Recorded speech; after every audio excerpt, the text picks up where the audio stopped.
Isang mapagpalang araw po sa ating lahat. Pwede po bang pakibati rin yung ating mga kasama? Sabihin niyo po sa katabi ninyo, welcome home. Welcome home sa CCF. And of course, as we prepare, habang naghahanda po tayo sa pagdating ng panibagong taon, why don't we add our greeting? Dagdagan naman po natin yung pagbati natin sa ating mga kasama, and let's speak blessing. Sabihin niyo po sa katabi niyo, may the Lord bless you more this 2025.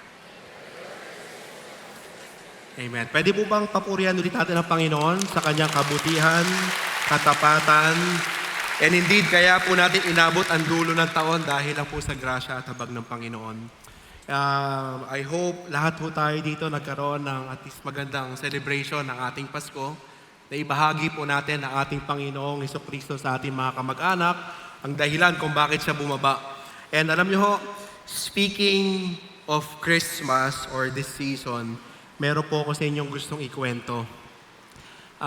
Early this year, kami pong pamilya namin, kasama yung kamag-anak ko po sa side ng asawa ko, nila Bianca, nagpaplano ho kami ma-experience namin yung tinatawag na Winter Christmas. Okay, hindi naman po kami nagpunta sa super layong lugar dito pa rin sa Asia. Sa South Korea ho, trinay ho namin magbakasyon. And you know, during the preparation, we really planned out everything, lalo na kami mag-asawa. Ang ibig sabihin ho nun, pinag-aralan namin maigi, saan kami magbubuk ng hotel na patutuluyan namin, ano ho yung mga kailangan namin mga damit na kailangang bitbitin. And to be honest, nag-practice din kami nung asawa ko palagi maglakad. Nakatulong nga ho sa pagbawas ng timbang kasi every after meal, maglalakad kami, 30 minutes lang, practice na rin, kwentuhan na rin namin. Tinignan namin yung mga gamot na kailangan naming dalhin para sa mga bata kasi ito ho yung first time na pupunta kami as a family to experience such weather like this. Alam niyo ho, super lamig nung pagpunta ho namin. Pinakamainit, may pagkakataon ho, ang pinakamainit ho na temperature nung nagpunta ho kami is -2. Ang pinakamalamig ho is -9. Of course, sa iba sa inyo, baka mas may malamig pang lugar, pero sa amin, bilang isang purong Pilipino, di ba? Ano ho yan? Sobrang lamig ho yan. Alam mo, sa totoo lang, yung winter Christmas ho na yan, hindi po talaga masaya. Hindi kasi marami ako natutunan. Bakit ko sinasabi na ang dami ko mo natutunan sa biyahe na to? Kasi 2 araw po dun sa haba nung stay sana namin, nagkasakit po yung mga anak ko, yung 2 bata. No? And nilagnat ho talaga sila as in 38 plus yung temperature. Nakakatakot ho yun kasi nasa ibang bansa ho kami. And alam niyo ho yung struggle kasi syempre pagka yung mga bata may sakit, kanino ho ba tayo laging lumalapit pag nagkakasakit tayo ng bata tayo? Sa nanay, sa tatay? Ay ako sa tatay. Hindi, biro lang, di ba? Lahat tayo sa nanay, di ba? And because of that, yung consequence nun, yung asawa ko rin nagkasakit. So ako na lang yung natitirang survivor dun sa bakasyon na to. And you know, to be honest, yung struggle na ang dami naming plinano, ang dami naming gustong puntahan ng lugar, yung ini-imagine ko na yung picture namin na as a family, na at least na-experience man lang namin yung Winter Christmas. Marami yung kami na-cancel na lakad. Malungkot kasi yung hotel room namin, naging hospital siya. I mean, parang gano'n, no? Naging hospital. Lalabas na ako para bumili ng pagkain, babalik. And I was really praying to the Lord. Super pinapanalangin ko ho yung mga anak ko. Kinabahan pa ho ako kasi yung bunso ko, na nilalagnat, nagtatanong pa sa akin, pag nakita ko ba si Jesus maraming regalo? Di ba yun? Yung anak ko, yung asawa ko natakot din eh. Sabi niya, marami doon, pero, papabuhay mo, di ba? Nag-pray talaga kami lalo kasi may mga ganun yung bunso namin. But you know, as I pray to the Lord, ang galing din ni God eh. Kasi pinapag-pray ko talaga magbago yung sitwasyon. Alam mo yun, parang kasama namin yung mga kamag-anak namin, gusto namin ma-enjoy to, ma-celebrate namin yung maayos yung birthday ng mother-in-law ko. But nung nagkasakit sila, habang pinapag-pray kong gumaling sila, ang ginawa ng Diyos, binago ho yung perspective at puso ko. At binalikan ko ng Panginoon doon sa sitwasyon at ang sabi niya nga doon, dapat maging tamang tao ako para tumugon ako, mag-respond ako, gawin ko yung mga tamang bagay. Habang may sakit yung pamilya, kasi hindi ko pwede sabihin sa mga anak ko, medyo may presyo tong hotel natin. Pwede bang bumangon tayong lahat? Hindi pwede eh. Di ba? Naalala ko nga nung paalis na kami, sabi pa sa akin nung sa hotel, no? Pasensya na ho hindi na po mare-refund yung mga maiiwan niyo pong gabi. Parang dinidiin pa sa sugat yung, di ba? Yung sakit na nagbayad ka, na sayang pera. Pero ang galing kasi sabi ni Lord, as I pray, hindi, maging tamang tao ka para magawa mo yung mga tamang bagay at ma-experience mo yung magandang bakasyon. Nasundan niyo po ba yung sinasabi ko? Now, bakit ko nabanggit yung be, do, have principle na to?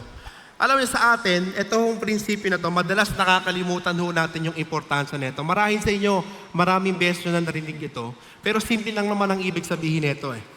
Kailangan maging tamang tao ka para magawa mo yung mga tamang bagay. Para saan? Para ma-experience mo o maranasan mo yung mga bagay na gusto mo. Halimbawa, di ba, madalas kasi sa atin baliktad.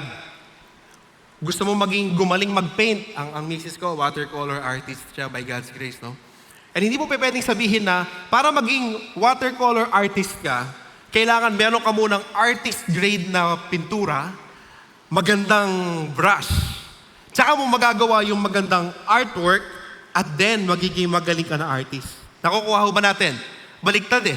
Dapat meron ka munang disiplina, meron kang skill, meron kang talento para magawa mo yung art na masterpiece. And then yung mga I don't know, siguro sponsorship and all. Darating na lang yan eh, na magkakaroon ka ng artist kit, etc., etc. Now, same as with our lives as we plan next year. Alam nyo, kaya ako naisip yung experience na yun. Marahil, marami sa atin, as we plan for the next year, ang iniisip natin, ito yung mga bagay na gusto ko. Nakafocus tayo dun sa have. Tama? Marahil yung iba naman sa atin, dun sa do. Ito yung gusto kong gawin. Ito yung mga gusto kong puntahan, etc. Again, nothing wrong with that, but if you will just follow the principle of focusing on, instead of having those things or doing those things, why don't you set first the goal of being the right person for next year? The person that God wants you to be. And then you will do the things that God wants you to do, and then you will have experience. Yung buhay na ganap at kasiyasiya. Yung buhay na dumadakila at nakakalugod sa Panginoon. Nasusundan niyo po ba ako? Nakakatulog po ba? Ay mali, nakakatulong po ba? Ayan.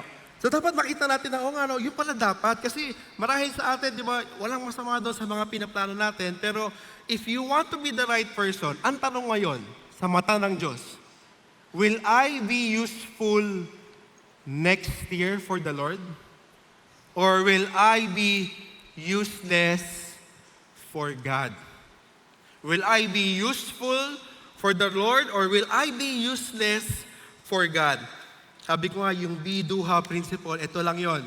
You want to be the person that God wants you to be so that you can obey and trust God and have a life that is pleasing and honors God. We can always plan. Ako yun yung natutunan ko sa bakasyon namin eh. Kaya mo laging maghanda at mag-prepare. But we can only do so much because we are limited being. But kung tayo secured, nakadepende sa Diyos, nakaabang sa panawagan at gabay at direksyon ng Diyos sa buhay natin, kahit na anong mangyari sa atin next year, kahit na hindi mangyari yung pinaplano natin, tayo sa dulo ng buhay natin, useful pa rin tayo sa Panginoon. Nasusundan po ba natin? O sabihin mo sa katabi mo, be useful for God. O louder po. 1, 2, 3, go.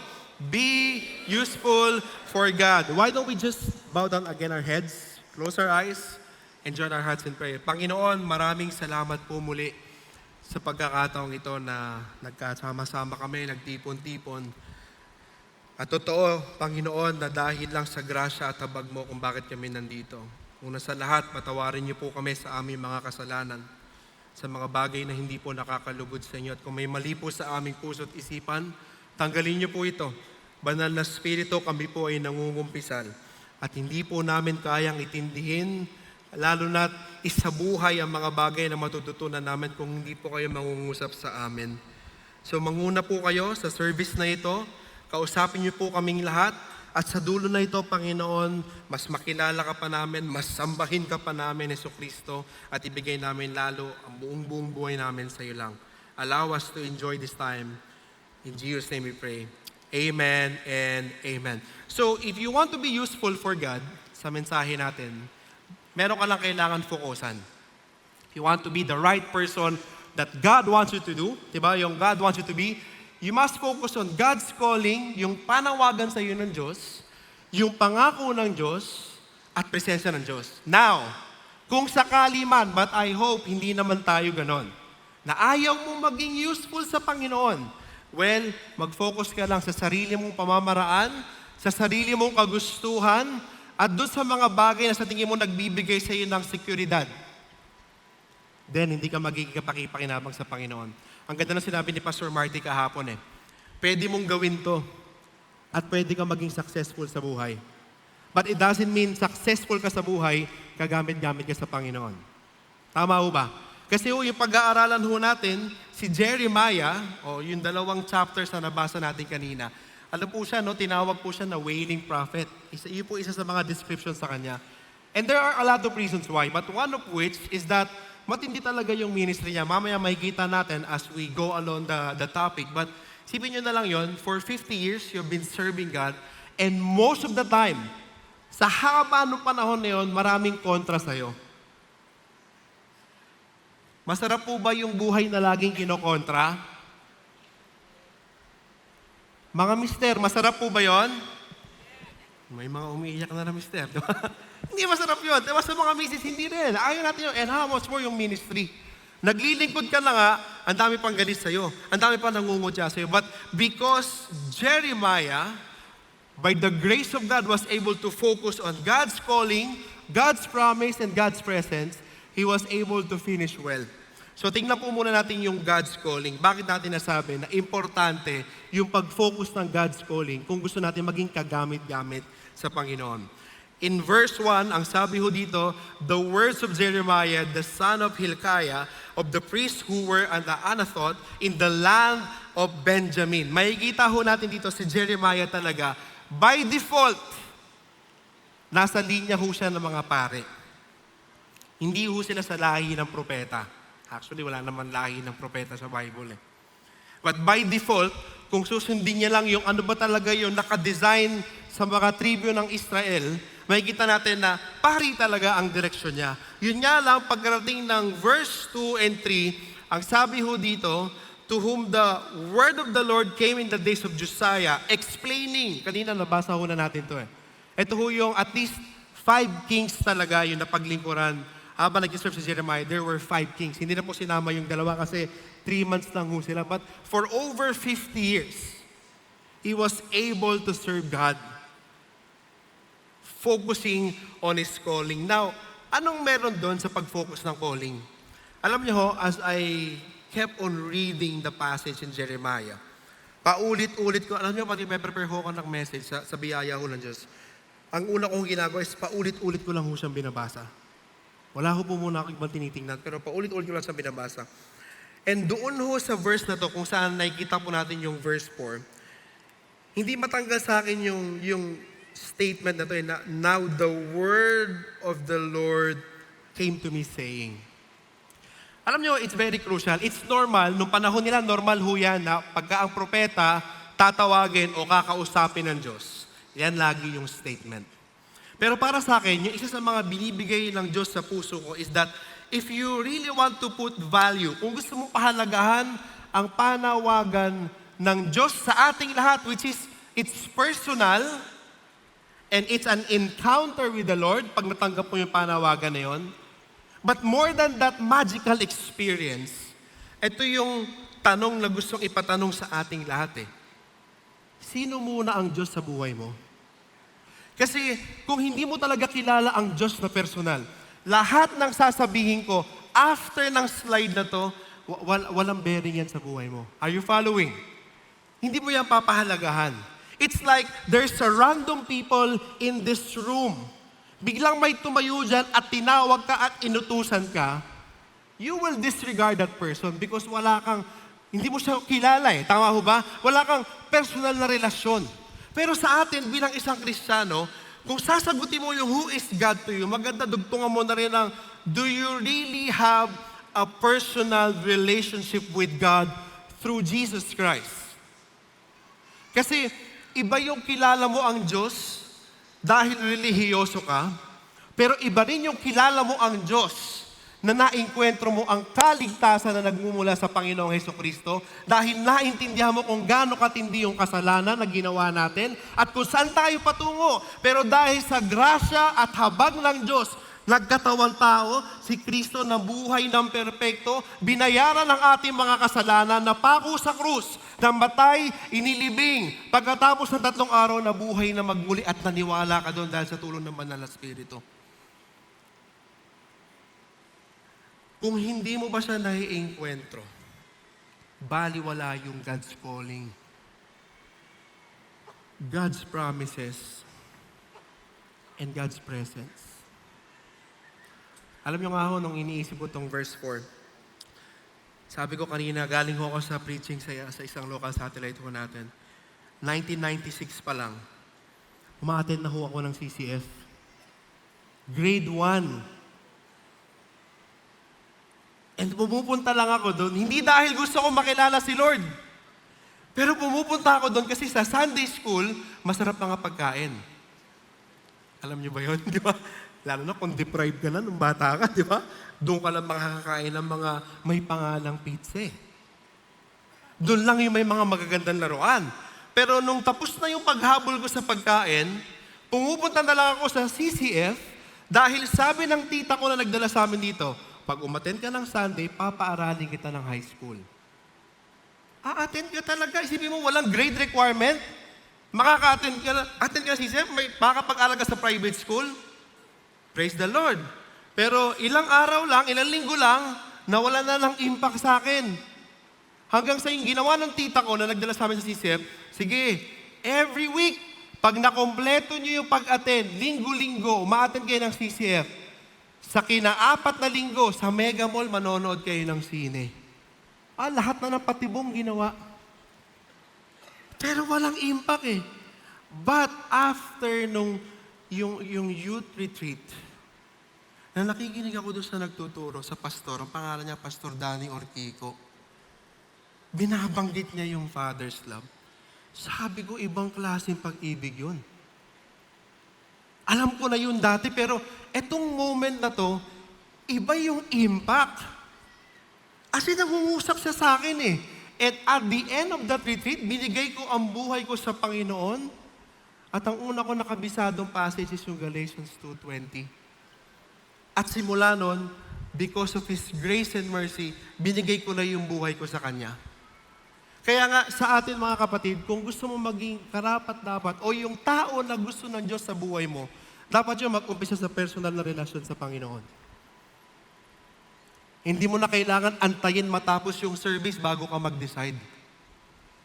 Pwede mong sabihin ngayon, Lord, Panginoong Jesus, gusto kong manampalataya sa iyo. At gusto kong ibigay ang buong buhay ko. Salamat sa kapatawaran at sa buhay na walang hanggan na regalo mo na ginawa mo sa krus. Tapos na ho yan. Now, kung tayo ngayon, meron ng relasyon, naintindihan na natin, saka natin mas ma-appreciate ito. Tingnan niyo ho yung verse 5. Ang sabi ho dito, everybody please read this with me. Before I formed you in the womb, I knew you. And before you were born, I consecrated you. And I have appointed you a prophet to the nations. Wow! Grabe! Ako ho, mas gusto kong i-highlight dyan yung words na before. Isipin nyo, dalawang beses inulit sa isang verse. Sa Hebrew, sa kultura ho ng mga Hudyo, importante ho yung mga pinapaulit-ulit kasi doon mo mas maiintindihan. Ano ba yung emphasis ng bagay o salita na yon? And dito, sinasabi ng Diyos kay Jeremiah, hindi ka pa nabubuo. Nasa konsepto ka pa lang. Yun ang base lang sa pagkakaintindi natin, limited mind. Pero wala ka pa, hindi ka pa na-form sa womb. Kilala na kita. At yung sinasabi ng Diyos na pagkakakilala dyan, hindi yan yung kilala na, alam mo yung parang kabatian mo lang sa kalsada, pre. Hindi ganon. Something deeper. Sa Hebrew language, yan nga yung, kumbaga pang mag-asawa na kilalang-kilala. There's an intimacy in that. And then sabi niya doon, before you were born, I consecrated you. Bago ka pa mabuo at bago ka pa ipanganak, inihiwalay na kita. para sa isang espesyal na pagkakatawag. Now, listen to this very carefully because gusto ko malaman nating lahat na kung buhay tayo ngayon at Kristiyano tayo, meron tayong espesyal na panawagan sa Diyos. The mere fact na lumabas ka ng buhay, sa nanay mo, milagro ho yan. Last week or 2 weeks ago, merong isang nakwento sa akin, isa sa mga kamag-anak, na meron silang kakilala na yung border nung kakilala nila ng anak sa loob ng bahay. 6 months yung baby. Ang nagpanganak, litsonero.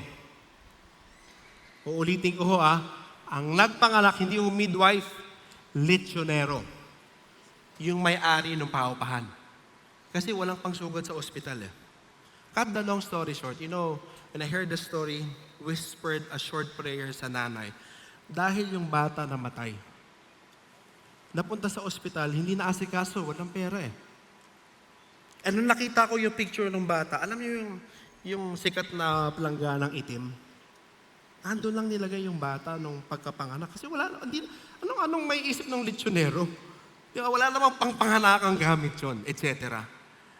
And parang sa akin lang, nung naalala ko yung kwento na yun, and as I meditate on this passage, ang sinasabi dito ng Diyos kay Jeremiah, yung pag-iingat ko sa'yo at pagpili ko sa'yo, simula konsepto hanggang ipanganak ka, pinoprotektahan kita. Nasusundan ba natin yun? And ang sabi dito ng Diyos, bago pa ang lahat I have everybody say the word appointed. Louder. Itinalaga na kita para maging propeta sa mga nasyon. Now, yung word na appointed sa Hebrew language was written in perfect tense. Ang ibig sabihin ho nun, the action was completed in the past, but the result continues up to present. So, ang sinasabi ng Diyos kay Jeremiah, na by the way, 17 years old pa lang nung panahon na to, itinalaga na kita, hindi ka pa napapanganak. Para maging propeta. Now, I don't know about you, but for me, na-realize ko doon, napaka-espesyal ng panawagan ng Diyos sa ating lahat na minsan hindi lang natin nakikita yung gravity and we take it for granted. Hindi natin nakikita yung pribileyo. Isipin natin, ang sabi dito ng Diyos kay Jeremiah, if you will allow me to paraphrase it, yung panawagan ng Diyos kay Jeremiah, hindi pinaghirapan ni Jeremiah. Nasusundan niyo ho ba? Wala pa siyang qualification sa mata na meron tayo na panukat o pangtimbang. Pero pinagkatiwala ng Diyos yung kanyang panawagan. At hindi lang si Jeremiah ang may ganong panawagan. Sabi ho sa Ephesians chapter 1, actually verse 3 to 14, in the original language, isang sentence lang yan. At doon pinapakita ni Apostol Pablo sa mga tiga-Efeso kung gaano katindi ang pag-ibig ng Diyos simula pagpili sa atin ng Diyos Ama at kaligtasan na natanggap natin sa anak at yung garantiya na meron tayo sa banal na Espiritu. Pero ang sabi doon, bago tayo magpatuloy sa ganun kahabang passage, in verse 4 ang sabi dito, just as He chose you in Him before the foundation of the world, that we would be holy and blameless before Him in love. Ang sabi dito ng Biblia, yung mga nanampalataya na sa Panginoong Hesukristo, tinawag na tayo ng Panginoon at pinili na tayo. Handpicked. Special. With preference ng Diyos yung pagpili sa atin. Bago pa nag-Genesis 1:1. Wala ka pang napapatunayan. Wala ka pang ginagawa. Pero special ka sa mata ng Diyos. Tabigin niyo po yung mga katabi ninyo.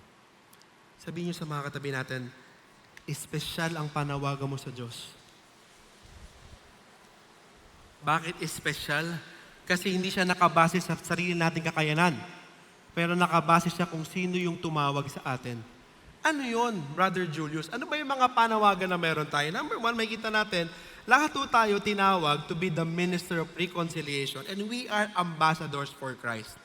Ang ibig sabihin niyan, tayo po ay tinawag upang i-present at i-represent si Kristo kung nasan man tayo sa buhay natin. Ano pa, Brother Julius? Matthew 28:18 o 19 to 20, yung go therefore and make disciples of all the nations. Lahat po tayo dito, tinawag po tayo para mag-disciple at para magbahagi ng mabuting balita.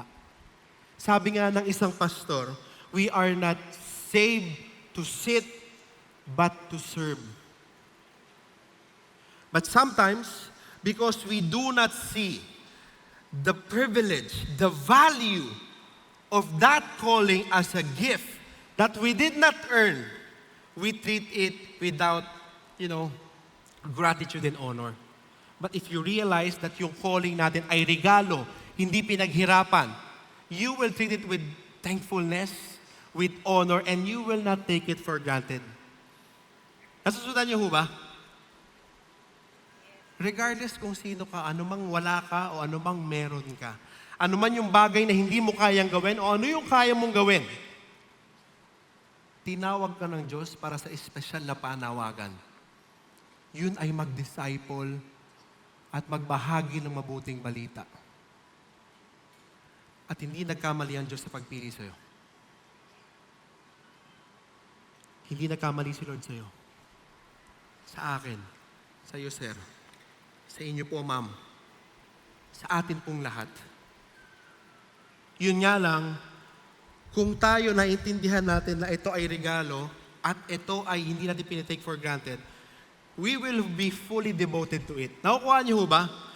It will be our priority. Yung buhay natin iikot dito and we will be useful for God. Diba? When we plan, inilalagay ba natin sa plano natin na, Lord, sige, paano pa ako mas makakapag-disciple? Sa mga gusto naming bisitahin, sa mga gusto naming gawin, sa pagtayo ng panibagong negosyo, paano ito makakatulong sa kingdom mo? And when we say we understand that our calling is gift, we will definitely give our all to that calling. Are you following? Now, meron po ako sa inyong gustong ikwento na parang maintindihan niyo, kahit ako, it's really a struggle na ibigay ang lahat palagi sa Panginoon. Dahil limitado madalas yung pananaw natin o yung tingin natin sa buhay.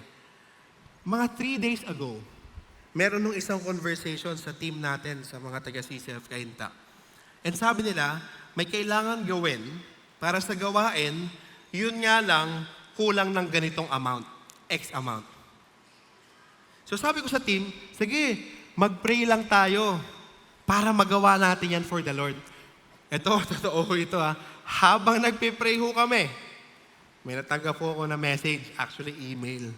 At ang sabi dun sa email, meron po nagbigay sa akin ng love offering. Ibig sabihin, pera ho, na nagbigay sa akin pera. Alam niyo, nung nakita ko sa bangko, online banking, yung natanggap ko hong love gift, saktong-sakto sa pinapag-pray namin. Nakukuha niyo ba? So sabi ko nga sa team namin, of course, bago ko pinadala yon, tinanong ko muna yung misis ko. Medyo malaki ho yung amount. Sabi ko, Han, ibibigay ba natin to? Alam niyo, sagot na misis ko, yes! Di ba? Kayo, inaabangan nyo, yes! For the Lord! Di ba? So, transfer ko kagad. Mainit-init pa, hindi tumagal sa ATM ko. As in, kakalapag lang, lumipad mo ulit, gano'n. And I praise God for that. But here's the catch. Bakit ko sinabi nag-struggle ako? So, napadala na. Sigaso na, ganyan. Biglang sabi nung admin natin, Kuya Julius, praise the Lord.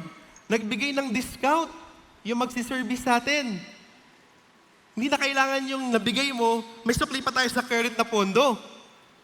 Alam, iniisip-isip ko, bawiin ko kaya. Sayang eh. Diba? May magbibigay pala. Pero ang point lang doon is, talaga may struggle pa minsan pag binigay mo, parang sayang yun ah. Parang all out ka kay Lord, parang mali ah. Parang lugi na ako ah. Yung struggle lagi nandiyan yan eh. Pero pag malinaw, na pribilehiyo pala to. Hindi ba kinorek ka agad ni Lord yung puso ko eh. Kesa bawiin ko, sabi ni Lord, praise the Lord, may sobra. Para sa mga susunod na gawain. Vessel lang tayo. Kaya kung may mga bagay na hindi mo kayang bitawan kaagad, at sabi mo gusto mo sumunod sa panawagan ng Diyos, kaya babalikan mo lagi unang tanong, sino ba ang Diyos sa'yo? Kasi kung ang Diyos ang lahat para sa'yo, madaling sumunod sa panawagan ng Diyos eh. Bibigyan mo ng importansya. Bibigyan mo ng pagpapahalaga. Naalala ko lang, alam niyo ho, isa sa mga faith goals naming mag-asawa bilang pastor ng isang CCF church is mabisita namin at least yung mga bahay ng miyembro namin. Kasi gusto ko rin silang makilala eh. And isa ko sa mga nabisita namin, with their permission, si Sister Malu at si Brother Joey. Matagal na rin ho umaattend to sa CCF Kaintabat. Kaya ko siya gustong i-share sa inyo kasi habang during our conversation, sobrang na-bless ho ako dun sa usapan namin. Matagal ho silang nanirahan sa Amerika, mga 30 years. North Dakota yung lugar ho nila. And when I was asking, paano nyo nakilala si Lord, sabi nila, na-invite sila doon nung isang misyonaryo hanggang sa naka-attend sila ng evangelistic event. Tapos tumanggap sila sa Panginoon. Kaso pagtanggap nila sa Panginoon, sabi ni Brother Joey, anong susunod? Anong susunod? So pinuntahan niya yung pastor. Sabi niya sa pastor, Pastor, ano pong susunod? Turuan niyo po ako. Sabi ng pastor sa kanya, busy ako eh. Tapos nag-comment si Brother Joey. By the way, nagpaalam ako sa kanya.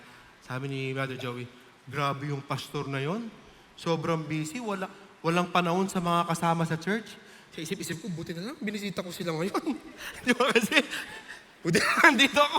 But anyway, di ba, during the conversation, sabi niya, hinanap niya yung isang elder ng church. And nakausap niya isang elder. You know, yung isang elder, sabi sa kanya, sige, I will mentor you, I will disciple you. And ang pangalan ito pong elder na to, ng church nila doon sa Amerika, CEO. Meron siyang 8 surplus store. North Dakota, South, and in Minnesota. Meron siyang at least 400 employees. Busy na tao, pero sabi ni Brother Joey, sobrang na-bless siya doon kasi kahit busy, minimit siya every Wednesday lunch para i-disciple.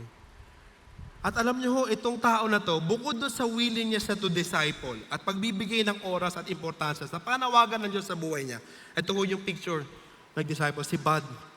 Sabi sa akin nila, Sister Malu and Brother Joey, ang isa sa mga nakaka-amaze sa testimony ni Bud, he was able to bring his 400 employees to Jesus on a personal evangelism sharing. Praise the Lord. I don't know about you, pero kung ikaw CEO at busy ka sa oras mo, pero gusto mo maglingkod sa Panginoon, pwede namang GA, di ba? Tara, General Assembly tayo. Share ako ng gospel. Walang masama ho doon. But ako lang ang nakita ko sa taong ito, despite of his busyness, because he understand, naintindihan niya yung kahalagahan ng kaligtasan at ng pagtawag ng Diyos sa kanya para i-present at represent si Kristo sa lahat ng tao na nakakasalamuha niya. Walang busy na sagot pag may sinasabi sa kanya ang Diyos. Hindi ko po alam kung ano pong pinagkakabalaan niyo sa buhay. Pero I'm sure hindi po lahat tayo dito merong 8 surplus store na ganun kalaki. And ako nga sabi ko, praise the Lord at nabisita ko kayo because it's an encouragement to me as a pastor to really give time to the congregants. Dahil sa akin, habang kinakausap ko sila, totoo ho yung kasabihan na dapat pag pastor, amoy tupa. Hindi pwedeng walang time. Pero yung panawagan na para sa Diyos, hindi lang ho yun para sa pastor. Sabihin niyo po sa katabi niyo, tapigin niyo po yung mga katabi niyo, sabihin sa kanya, para sa iyo din. Alam niyo ho, isa pang story bago natin tapusin yung God's Calling. Last Sunday, may lumapit ho sa akin after the Sunday service. Si Brother Johnny and Sister Arlene. Nagpaalam din ho ako sa kanila. Pero kaya ko gustong ikwento tong story to kasi medyo kinabahan ako nung lumapit si Sister Arlene. Kasi mangiyak-ngiyak siya papalapit sa akin eh. Tapos sabi niya, Pastor, meron ba kayo diyang 100 na gospel track? Sabi ko, mali ako nakapaghanda. Wala eh. Tapos bakit nangyari?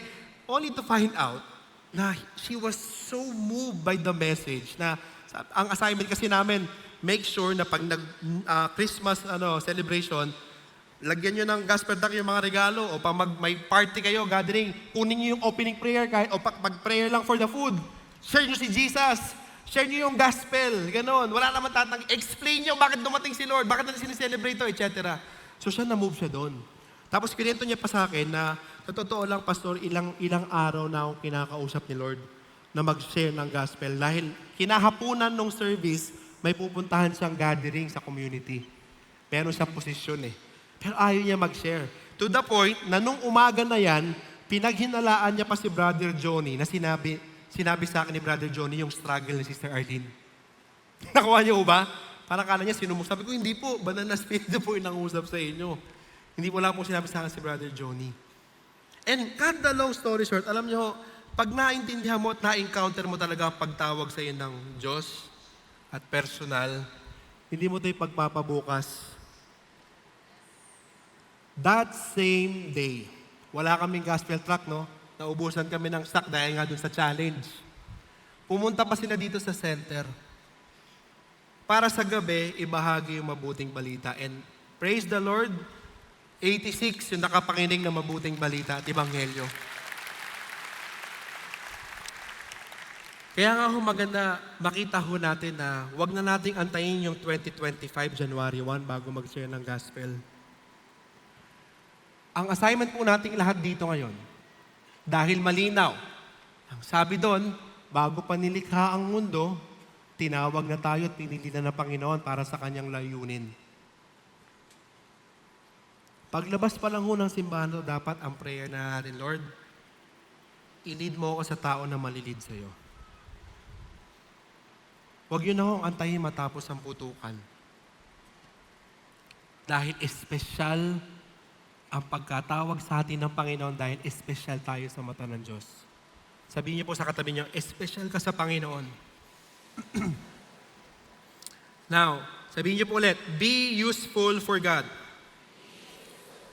So next is God's promise. God's promise. If you want to be useful for God, focus on God's promise. Ang sabi ko dito sa Jeremiah 1:6-7, then I said, Jeremiah na to personal encounter kay Lord. Sabi niya, alas Lord, behold, I do not know how to speak because I am a youth. But the Lord said to me, do not say I am a youth, because everywhere I send you, you shall go, and all that I commanded you, you shall speak. And just try to imagine, maybe, marami mga possible reasons. Number one, because he's really young, inexperienced.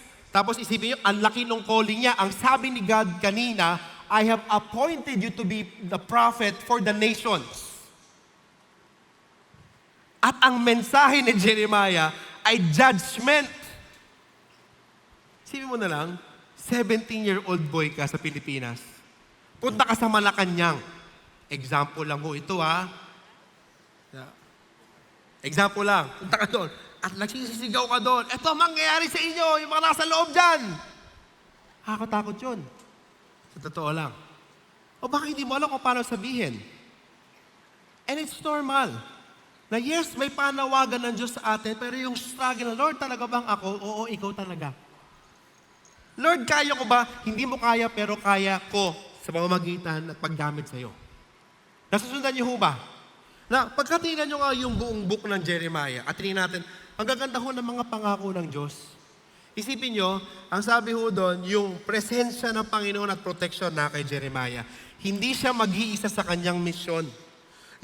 Kaya ho siya tinawag na weeping or wailing prophet, hindi lang dahil sa mga mockery na natatanggap niya o yung mga persecutions at pagsubok sa pagsunod sa Panginoon, pero bilang isang Hudyo, nalungkot din siya kasi yung judgment, alam niya at nakita niya dumating. Pero sabi ni Lord, i-restore yan. May new covenant, may bagong promise, merong katagumpayan sa mga kalaban, sa mga nanghuusig sa'yo, and merong mangyayari in the future sa linya ni David na maghahari forever. Are you following?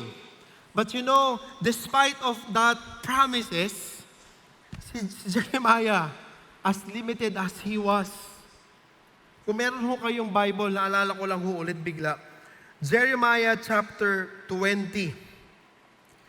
Ito ho yung sinasabi ng ibang mga Bible scholars na Jeremiah's confession. Sa sobrang hirap ng ministry and gaano ka-challenging. Sabi ho sa chapter 20, verses 7 to 9, Lord, O Lord, you have deceived me and I was deceived. You have overcome me and prevailed. I have become a laughing stock all day long. Everyone mocks me. Kasi sabi niya, Lord, parang nadaya ako doon sa panawagan na yun. Tawag mo ba talaga ako? Kasi hindi ako nakatanggi nung nag-uusap tayo eh. Pero habang naglilingkod ako sa iyo, ito nangyari. Nagiging katatawanan ako.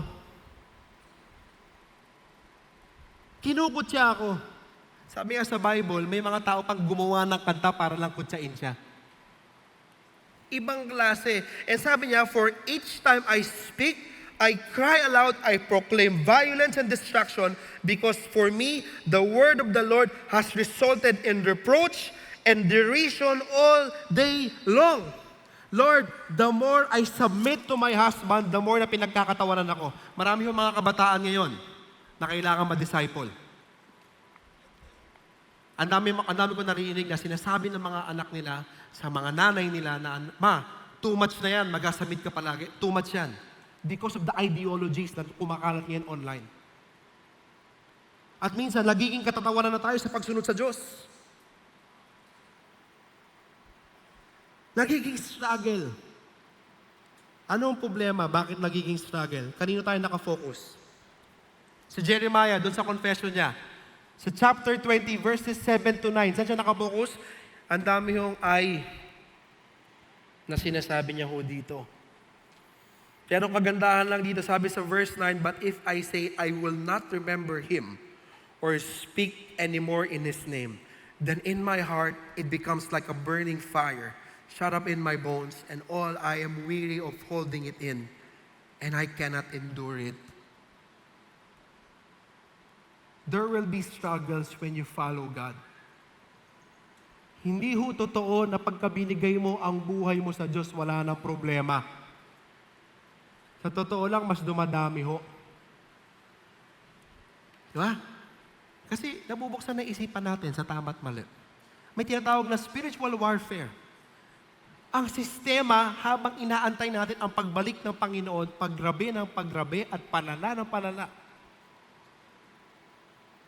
Lagi may struggle sa pagsunod ng Panginoon, pero ang kagandahan doon, dapat, as you follow God, panghawakan mo lang yung mga pangako ng Diyos.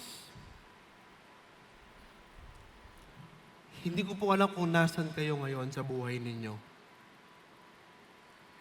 Pero gusto ko lang sabihin sa ating lahat na ang Diyos ay tapat at mananatiling tapat at hindi ka po papabayaan ng Panginoon. Hindi ka niya iiwanan. Siya ang bahala sa'yo. Patuloy ka lang kumapit doon sa panawagan ng Diyos. And you know, as I prepare for this point, naalala ko rin yung isang kasama natin sa CCF Cainta. Si Windy and si Paulo. So nag-lunch din kami together. They're not under our group, but they're part of the church. And we met them. And ang ganda ng conversation kasi ito pong dalawa na to, nagsimula doon sa church as J-Zone, yung dati nating youth ministry. Matagal na ho silang kasama sa church. Cut the long story short, ang dami ho nangyari sa buhay nila na mga pagsubok. Isa ho sa mga pagsubok na pinagdaanan nila is si Peace. Yung bunso ho nila, tumatalon-talon lang sa sopa na out of balance.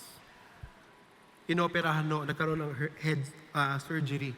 Nang panahon na medyo kapuso sila with their permission, kapuso ang budget. At nakakatakot ho yung pagkakabagok ng kanilang anak. But praise God, ang Panginoon nag-provide ng pang-opera and miraculously na-heal si Peace a few hours lang after the operation, nagising siya. Hindi ba walang imposible sa Diyos? Sige ho, papurihan natin ang Panginoon. But minsan, kaya ko gustong ikwento yung story na kasi kahit minsan na-experience natin yung miracles ng Panginoon, yung struggle nando pa rin. Alam niyo ba after the healing of Peace, si Windy nagkaroon siya ng depression. At sunod-sunod yung atake sa kanila sa buhay. Sa trabaho ni Paulo na apektuhan, etc. Pero all throughout their lives, habang nagkikwentuhan kami nung lunchtime, sabi nga nila, pinangahawakan lang nila yung pangako ng Diyos sa kanila. And fast forward, sila po ngayon, naayos ni Lord yung trabaho. Dati, 3 yung trabaho ni Paulo. Ang ginawa ni Lord, sige, isang trabaho lang, pagsamasamahin natin yung sweldo mo ng 3 trabaho. Si Windy, nakalaya siya dun sa depression by God's grace. Na-restore yung family, yung relationship nila. And ngayon po, si Paulo, he's our leader for our movement, men's ministry. And si Windy po, naglilingkod bilang leader natin sa Women to Women. Pwede natin palakpakan ng Panginoon. Dahil istorya huto ng Diyos sa buhay nila eh. Kaya nga, I don't know what you're going through right now, pero lahat tayo may panawagan at lahat tayo gustong gamitin ng Panginoon. Hindi po ako mas espesyal sa inyo. Paulit-ulit ko hutong sinasabi. Yung mga nakikita nyo tao dito na tumatayo, kaparehas nyo lang din doon na makasalanan. Wala hong magaling at malakas na lingkod ng Diyos. Ang meron lang, sabi nga ng isang pastor, mga makasalanan at rebelde na nagkataon lang na naglilingkod sa mabuti, maibigin, mapagpatawad, dakila at makapangyarihang Diyos.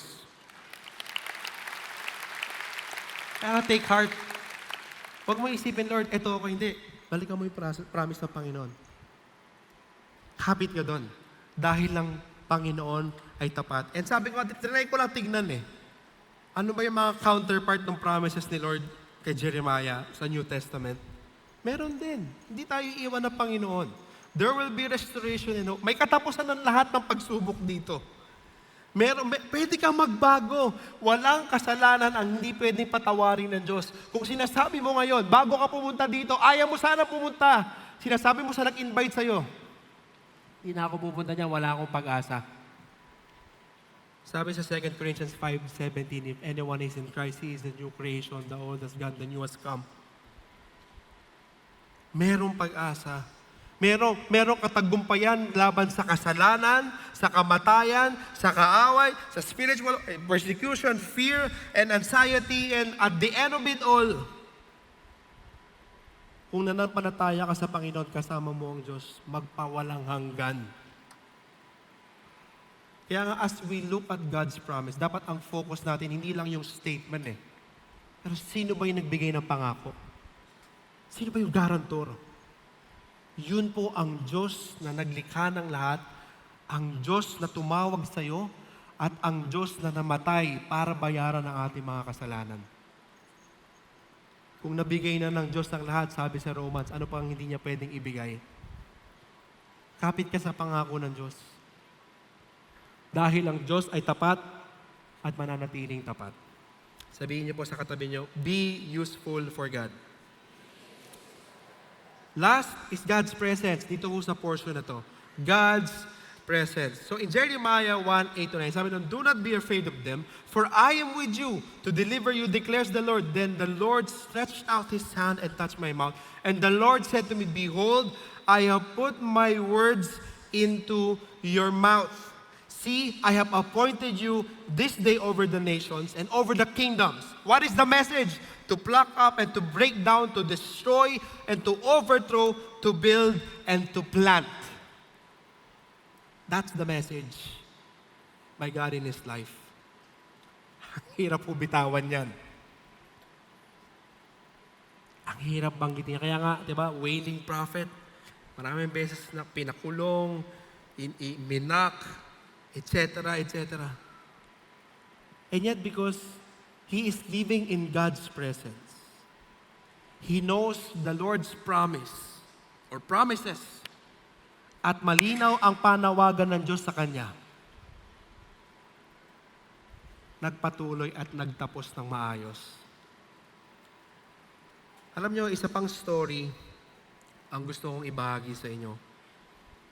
Because as I was praying, ito yung sabi ni Lord, maganda marinig natin itong lahat. Alam niyo, na-bless po ako sa buhay ni Kuya Dan and ni Ate Jenny. Ito po yung leaders natin sa CCF Munich, Germany. Sila po yung overseer. Last October, by the grace and approval of our leadership, nakapunta po ako doon para mag-conduct ng True Life Retreat. And during this True Life Retreat, nagkaroon po kami ng family ko an opportunity to stay in their house. And dahil sa Munich, wala ho tayong church na ganito or kahit opisina. Yung bahay ho nila, yung naging stock room, mga booklets ng GLC nandun sa bahay nila, yung Lord's Supper, etc. Mga meetings doon din ginagawa. Sabi ko nga ang tindi na itong bahay na to, parang munisipyo.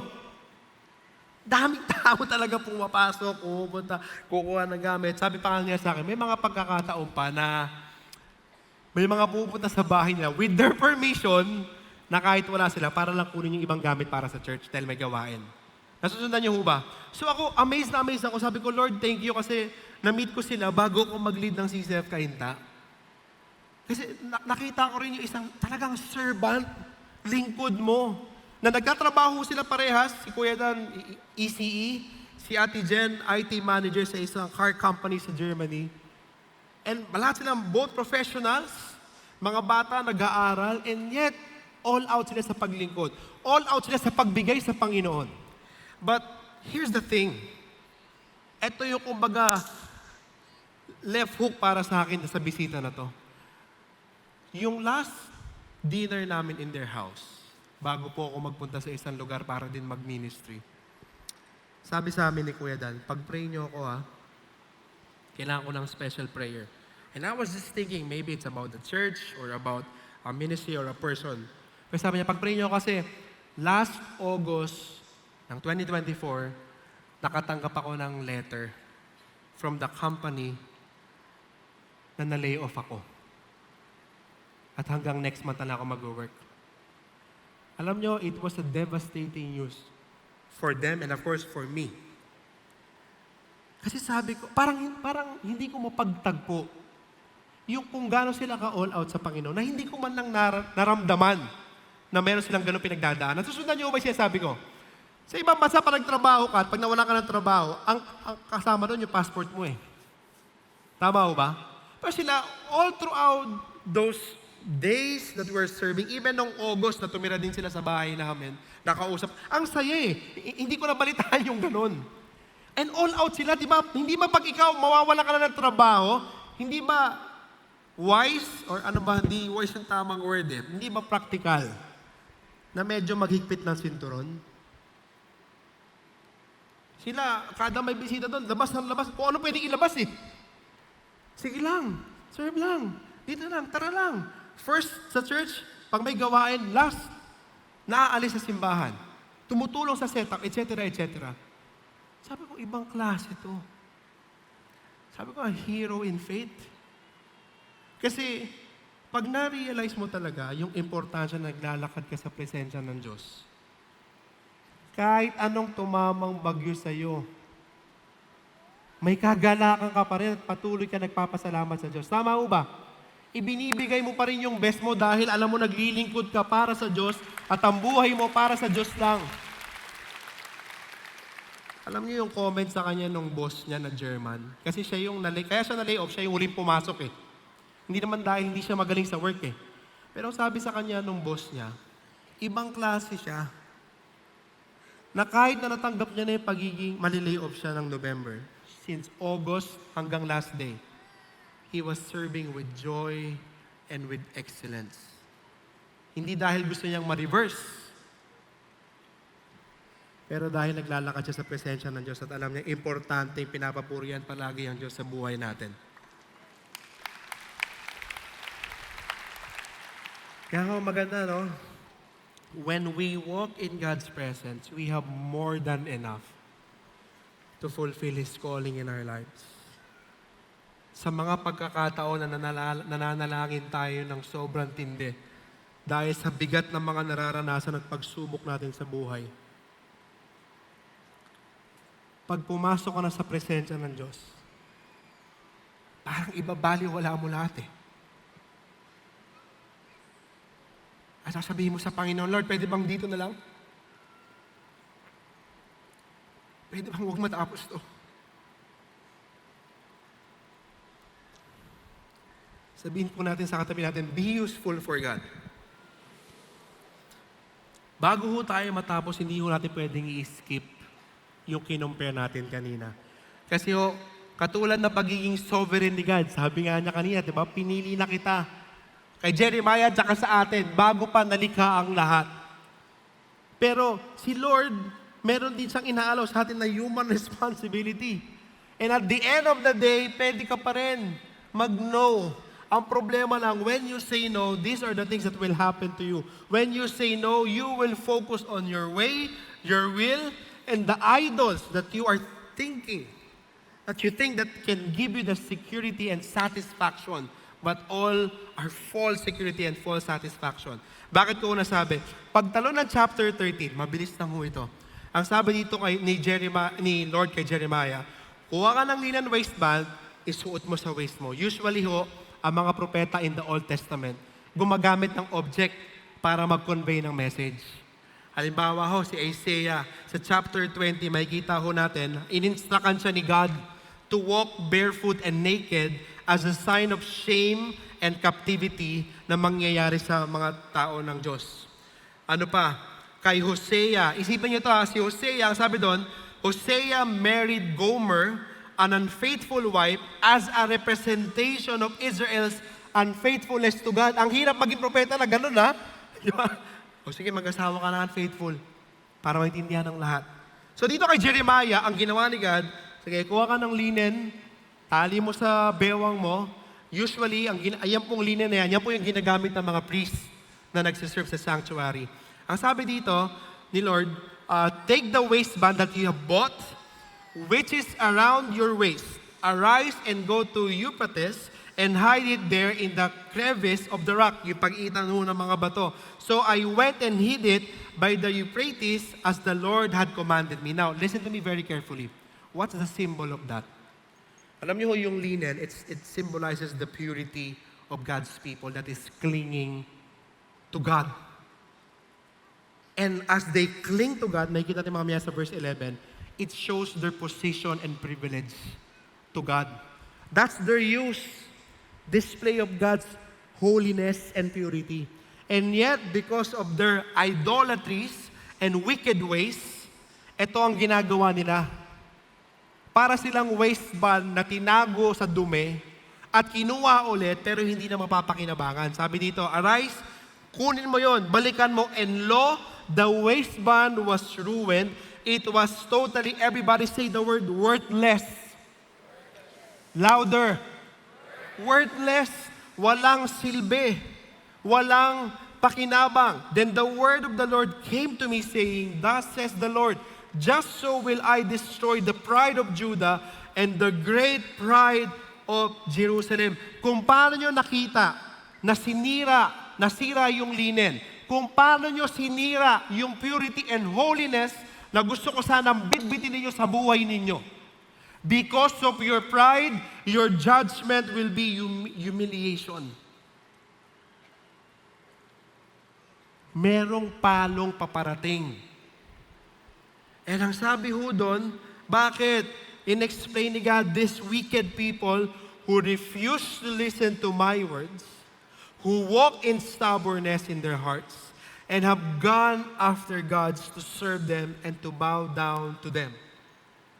Let them be just like this waistband, which is totally worthless.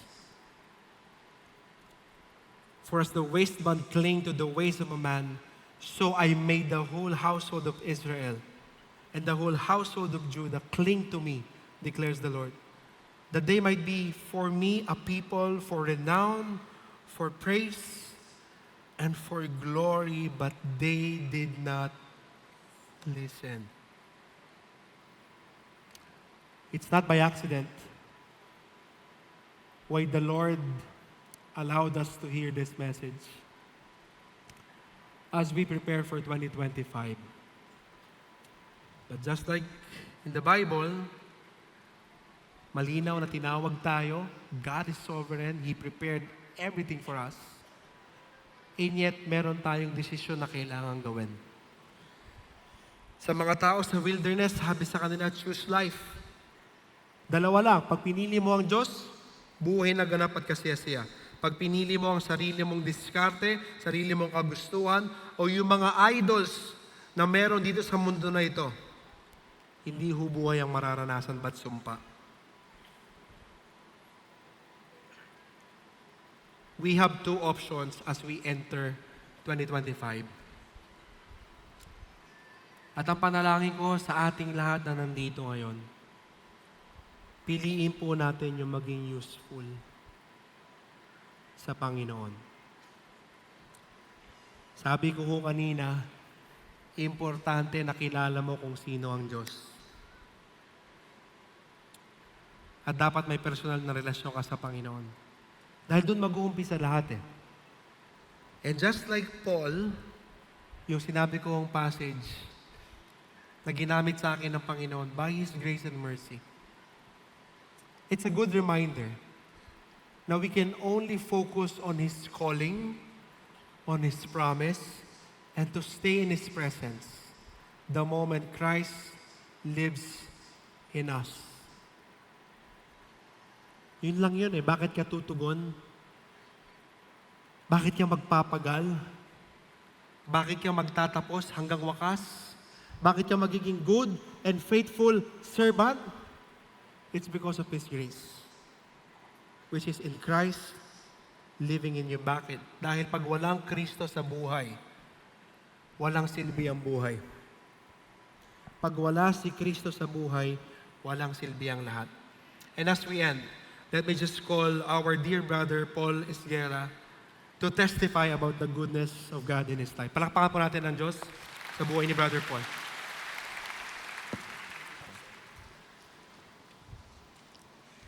My name is Paul Ian Esguera, and I am a follower of our Lord Jesus Christ. Before I gave my life to Jesus Christ, I used to be a proud and arrogant person. Since my father was a police station commander at our hometown in Cagayan de Oro, Mindanao, I used to believe that I could hide behind my father's influence, thinking that my wrong actions won't have consequences. I was very young when I learned to take drugs. At 14 years old, I started to smoke marijuana and take cough syrup, and eventually became heavily addicted to shabu. Because of my vices, I was not able to finish my studies. I was disrespectful to my parents and was not a good brother to my siblings. In the process, I embarrassed my father with my lifestyle. My confrontations with the police and the crimes I committed were frequently in the papers, on TV and radio. People would complain that the police chief was unable to discipline his son. Hence, our family's reputations in the community was soon tainted. My parents and our extended family were forced to send me to a rehab institution. I was admitted into a 6-month recovery program. Everyone, including my parents, were hopeful that I would improve and change for the better. But to everyone's disappointment, nothing changed, and I quickly returned to my vices. At this point, my siblings were furious at my recurring addictions that they were forced to evict me from our home. This was probably when I hit rock bottom, since I already lost my family and my home. I started living in the streets. I found my situations extremely difficult, and I experienced deep sadness of what was happening in my life. That when I started praying fervently and decided to return home to ask for my family's forgiveness for all the hurt I had caused them and all the wrong decisions I made. I humbly asked my family to send me back to rehab. By God's grace, my family forgave me and agreed to send me again to a Christian rehab, Victory Outreach International in Manila, on August 4, 2000.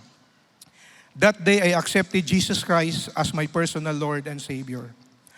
After finishing the rehab program, I became the director of the same rehab facility and served the Lord there for 3 years.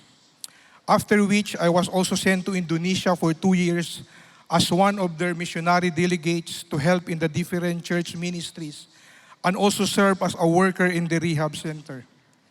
During this time, my relationship with my parents, relatives, and even friends were restored.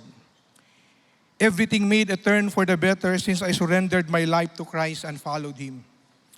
Truly, when Christ reigns in our life, He not only allows us to live at peace with others, but brings purpose, usefulness, and fruitfulness into our lives. I was able to marry in 2006, but there was a challenge in convincing my parents-in-law that I had genuinely changed. They found it hard to believe me. For them, an addict will be an addict for life. But by the grace of God and the power of the Holy Spirit, I was able to prove them wrong, and their doubts eventually were put to rest. On July 6, 2011, the Lord led me to Penwell House. Since then and until now, the Lord continued to use me to share His light to those who are living in darkness. By God's amazing power, I've been sober and drug-free for the past 24 years and counting.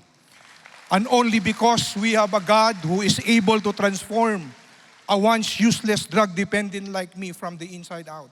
To God be all the glory. Praise God, praise God. Kuya Paul, teka lang po muna. So, siguro lang, as we will end this service to render another song.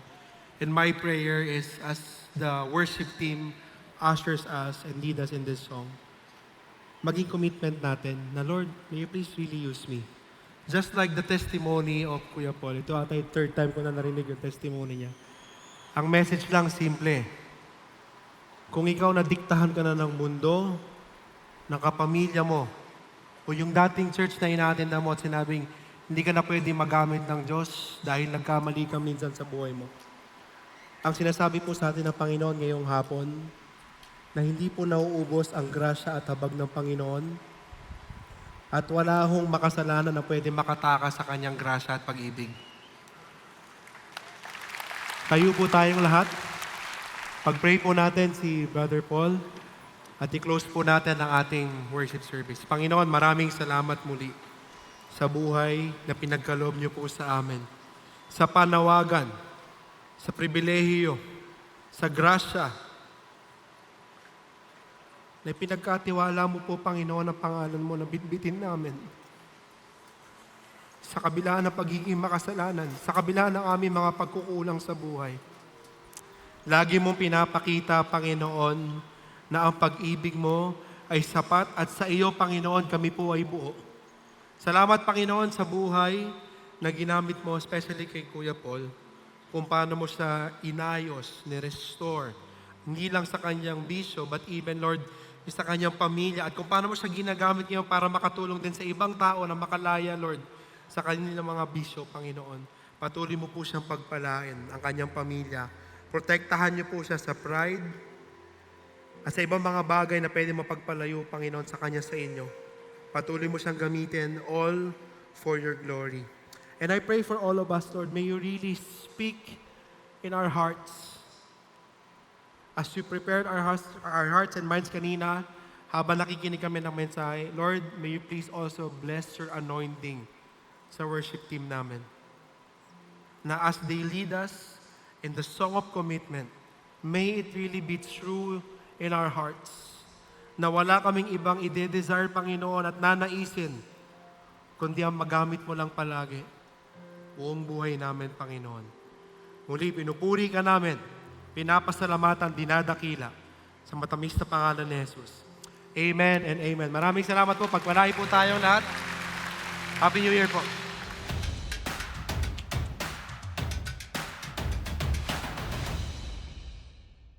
Magandang araw, CCF family. Welcome to Sunday Fast Track, where you ask real-life questions and we give you biblical truths. Ako po si Jerel Pilarta from CCF Communications at kasama natin ang ating speaker at aking discipler na si Pastor Julius Rayala upang sagutin ang inyong mga katanungan. Maraming salamat sa inyong napaka-meaningful na year-end message. Kamusta po kayo, Pastor? By God's grace, okay naman, Jerel. Praise God. So para sa ating question number 1, paano malalaman ng isang tao kung tinatawag ba siya ng Diyos? Wow. Katulad kanina nung pinag-usapan natin sa Sunday message, importante na mag-umpisa muna yun na dapat may personal na relasyon ka sa Panginoon. Kasi sa Bible, pag wala ka pa kay Kristo, spiritually dead ka eh. So paano mo maririnig? Paano mo makikita? Paano mo mababasa?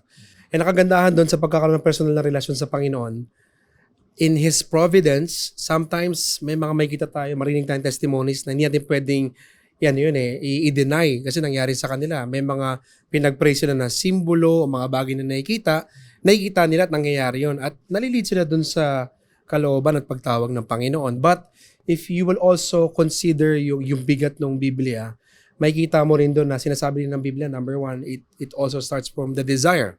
Katulad kanina no, kay Jeremiah chapter 20 verse 9, yun ang dagdag lang sa message na sabi niya doon, ayoko na sanang banggitin, ayoko na sanang mag-serve, pero hindi ko mapigilan yung loob ko eh. Hindi ko mapigilan yung nararamdaman ko at gusto ko pa rin maglingkod. So ganun yun, pagka tinatawag ng Panginoon, nandun yung desire.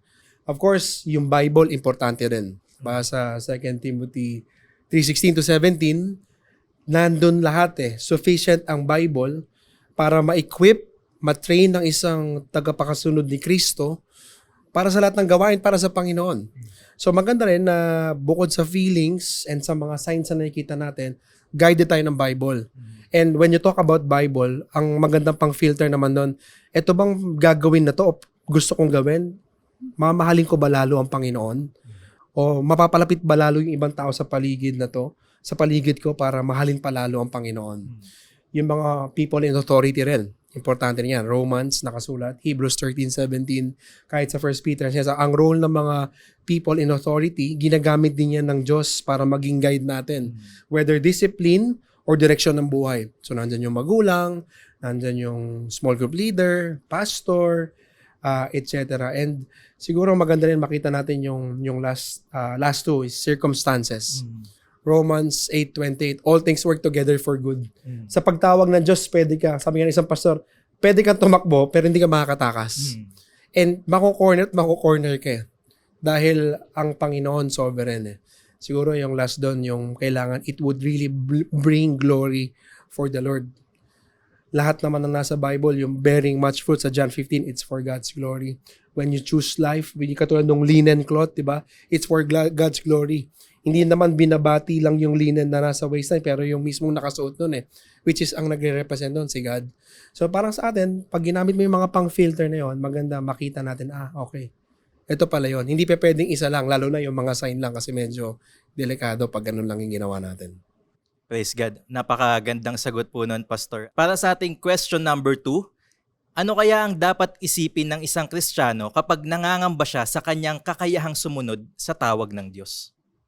Number 1, praise the Lord at normal tayo.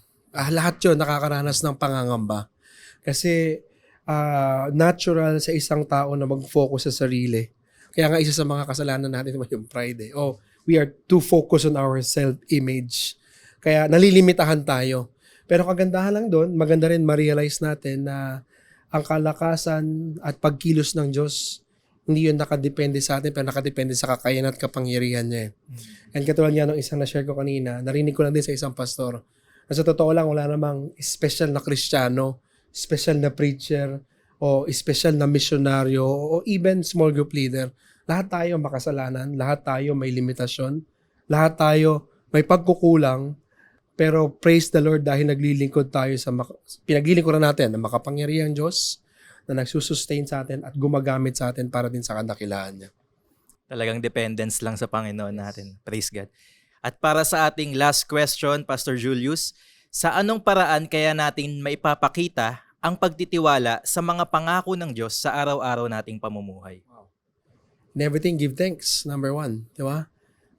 Kung naiintindihan mo na hawak ng Diyos ang buhay mo at isinusuko mo na sa Panginoon ang lahat, hindi sinasabi ng Bible na huwag ka na magplano, pero sinasabi ng Bible na dapat fully surrendered ka sa Panginoon. So whatever is happening in your life, nagpapasalamat ka. Yung buhay mo, katulad sa Romans 12, dahil naintindihan mo yung gospel, you are a living sacrifice. Yun eh. Parang pinapakita mo, Lord, ikaw tumawag. Lahat ng meron sa akin para sa'yo. And ang isa pang magandang ma-realize din natin doon is yung araw-araw na pagsunod sa Diyos. Minsan kasi yung aspeto ng pagtitiwala sa kanyang mga pangako, inilalagay lang natin doon sa pag nangangailangan tayo o pag may sakit na kailangan ng kagalingan without even realizing na even yung pamumuhay natin, sabi sa Galatians, diba, we live by faith in the Son of God. Yung pagsunod natin sa Panginoon, kailangan din natin ng pananampalataya at pagtiwala sa Kanya dahil hindi naman madali ang mga pinapagawa ng Diyos. Kailangan laging wala ang sarili, mamatay sa sarili, maging selfless, unahin ng iba. Hindi po, actually imposible yun. Kaya kailangan mong dumepende palagi sa Kanya at sa banal na Espiritu. Praise God. Maraming salamat, Pastor Julius, sa pagsagot ng aming mga katanungan.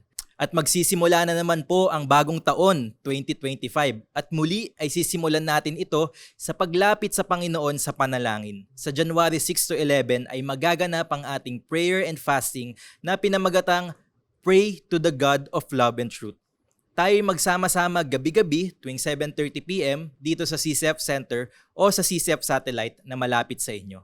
At para po sa wala pang IDC tickets, maaari po kayong kumuha ng overflow tickets kasama ang mga special inclusions na ito sa halagang 1,000 pesos. At para naman sa mga may ticket na, pwede na kayo mag-register ng inyong workshop. Para kumuha ng ticket o mag-register ng workshop, just visit idc.org.ph. Pero teka muna, ang IDC Limited Edition merchandise ay maaari nang mabili sa CCF main lobby, so make sure to drop by. And that's it for our CCF Sunday Fast Track. Happy New Year and God bless.